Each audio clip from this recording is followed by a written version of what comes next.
Hello അസ്സലാമലൈക്കും.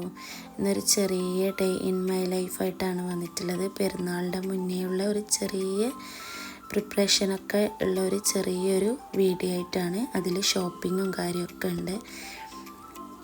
അങ്ങനെ പെരുന്നാളിലേക്കുള്ള കുറച്ച് ഷോപ്പിങ്ങിനായിട്ട് നമ്മൾ വീട്ടിൻ്റെ അടുത്തുള്ള ഒരു ഷോപ്പിലേക്ക്, ഒരു സൂപ്പർ മാർക്കറ്റിലേക്ക് വന്നിട്ടുള്ളതാണ്.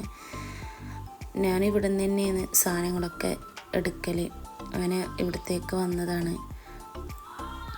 ഓരോന്ന് നോക്കി ഷാമ്പുവും കാര്യങ്ങളൊക്കെ എടുക്കുന്നുണ്ട്. കുറച്ച് പെരുന്നാളിലേക്കുള്ള കുറച്ച് അത്യാവശ്യ സാധനങ്ങളെ എടുക്കാനുള്ളൂ. സാധനങ്ങളൊക്കെ ഓൾറെഡി വാങ്ങിയതാണ്. ഇപ്പോൾ പെരുന്നാളിലേക്കുള്ള കുറച്ച് സാധനങ്ങളൊക്കെ എടുക്കാനും കുട്ടികൾക്ക് ബിസ്ക്കറ്റും കാര്യങ്ങളൊക്കെ എടുക്കാൻ വേണ്ടിയിട്ട് വന്നതാണ്. ഇനി ഇത് ബില്ലടിച്ചിട്ട് വേണം വെജിറ്റബിൾ വാങ്ങിക്കാൻ വേണ്ടിയിട്ട് വന്നതാണ്. ഒരു പൂച്ചനെ കണ്ടിട്ട് മോൻ അതിൻ്റെ ബാക്കിലേ പോക്കായി. അങ്ങനെ വീട്ടിലേക്ക് എത്തി. വെജിറ്റബിളും ഫ്രൂട്ട്സും സാധനങ്ങളൊക്കെ വാങ്ങി വീട്ടിലെത്തി. ഇത് ഇത്താത്തൻ്റെ അവിടുന്ന് കൊണ്ടുവന്ന് ഗോതമ്പിൻ്റെ പായസമാണ്. നല്ല ടേസ്റ്റി ആയിട്ടുള്ള പായസമായിരുന്നു. പിന്നെ ഇനി രാവിലെ പെരുന്നാളിനേക്കുള്ള മസാലേൻ്റെ സവാളൊക്കെ കട്ട് ചെയ്തിട്ട് തന്നെ വെക്കാമെന്ന് വിചാരിച്ച്. തലേന്ന് തന്നെ ഓൾമോസ്റ്റ് എല്ലാം ഞാൻ റെഡിയാക്കി വെക്കും. അന്ന് രാവിലെ പെട്ടെന്ന് എല്ലാ ആക്കാലോ. മോനെയും കൊണ്ട് എല്ലാം ഒന്നിച്ച് ചെയ്യാൻ പറ്റില്ല. അപ്പോൾ ഇതുപോലെ പെട്ടെന്ന് രാത്രി തന്നെ ഓൾമോസ്റ്റ് എല്ലാം റെഡിയാക്കി വെക്കും. അങ്ങനെ സവാളൊക്കെ എല്ലാം കട്ട് ചെയ്ത്, മസാലയ്ക്ക് ആവശ്യമുള്ള സവാളയും കാര്യങ്ങളൊക്കെ കട്ട് ചെയ്ത് റെഡിയാക്കുന്നുണ്ട്. നാളെ ഒരു ചിക്കൻ ബിരിയാണിയാണ് ഉണ്ടാക്കുന്നത്. അപ്പോൾ അതിനാവശ്യമുള്ള കാര്യങ്ങളെല്ലാം സെറ്റാക്കാമെന്ന് വിചാരിച്ച്.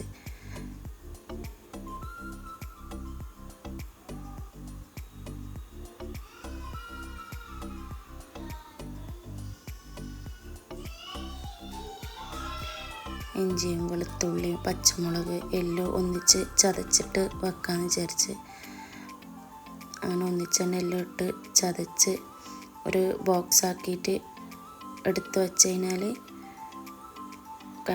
എടുത്ത് വെക്കാമെന്ന് വിചാരിച്ച്. ഇനിയിപ്പോൾ നമുക്ക് ചിക്കനും കൂടി ഒന്ന് നല്ലോണം കഴുകിയിട്ട് ഒന്ന് നല്ലോണം മസാലയൊക്കെ തേച്ച് വെക്കാമെന്ന് വിചാരിച്ച്. ഇങ്ങനെ തന്നെ ഞാൻ വെക്കൽ. അതിലിപ്പോൾ കുറച്ച് ചെറുനാരങ്ങ നീരും എല്ലാം ഒഴിച്ച് നല്ലോണം ഒന്ന് മസാല പരക്കിയിട്ട് വെക്കും.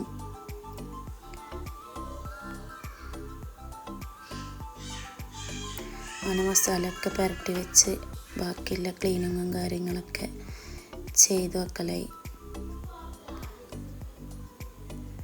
ഇനി നാളെ ഒരു സ്വീറ്റ്സായിട്ട് എന്തെങ്കിലും ആക്കാമെന്ന് വിചാരിച്ചിട്ട് അങ്ങനെ മുട്ടമാല ആക്കാമെന്ന് വിചാരിച്ചിട്ട് മുട്ടമാലേൻ്റെ കാര്യങ്ങളൊക്കെ സെറ്റാക്കുന്നുണ്ട്.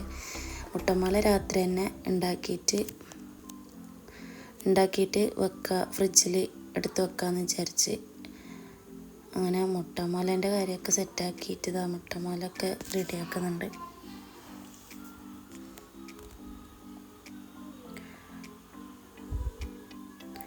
മുട്ടമാല എളുപ്പമായിട്ട് നമുക്ക് പെട്ടെന്ന് ഉണ്ടാക്കാൻ പറ്റിയൊരു അടിപൊളി സാധനമാണ്. നല്ല ടേസ്റ്റി ആയിട്ടുള്ളൊരു അടിപൊളി സാധനമാണ്. നമ്മളെ കല്യാണം കഴിഞ്ഞ പ്യാപ്പിളാർക്കൊക്കെ സൽക്കാരത്തിന് കൊടുക്കുന്ന അടിപൊളി ഒരു കണ്ണൂർക്കാർ സ്പെഷ്യലാണ്. അങ്ങനെ അതൊക്കെ മുട്ടമാലയൊക്കെ സെറ്റാക്കി എല്ലാം ക്ലീനാക്കി തുടക്കലും കാര്യങ്ങളെല്ലാം കഴിഞ്ഞ് മോൾക്ക് മൈലാഞ്ചിയൊക്കെ ഇട്ട് കൊടുക്കാൻ തുടങ്ങി. ഇനി പെട്ടെന്ന് കാര്യങ്ങളെല്ലാം തീർത്തിട്ട് വേണം ഉറങ്ങണം. രാവിലെ എഴുന്നേൽക്കുകയും വേണം. മോനിലിടുന്ന് TV ഇതൊക്കെ വെച്ച് ഡാൻസൊക്കെ കളിക്കാൻ തുടങ്ങി. ഇൻഷാ അല്ലാഹ് ഇതിൻ്റെ ഒരു അടിപൊളി വ്ലോഗായിട്ട് നമുക്ക് വീണ്ടും കാണാം. ബൈ.